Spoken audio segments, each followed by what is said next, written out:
ప్రతి నెల శుక్లపక్షంలో వచ్చే షష్ఠిని స్కంద షష్ఠి అంటారు. ఉదాహరణకు ప్రతి నెలలో మాసశివరాత్రి, సంకటహర చతుర్థి లాగానే ఈ స్కంద షష్ఠిని జరుపుకోవడం ఆనవాయితీగా వస్తోంది.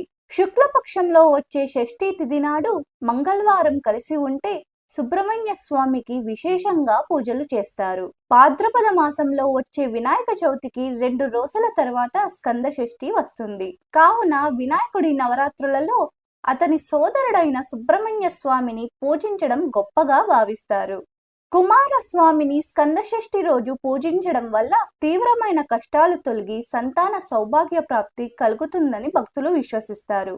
సుబ్రహ్మణ్య కవచం పారాయణం చేయడం ద్వారా సంకల్ప సిద్ధి కలుగుతుందని నమ్ముతారు.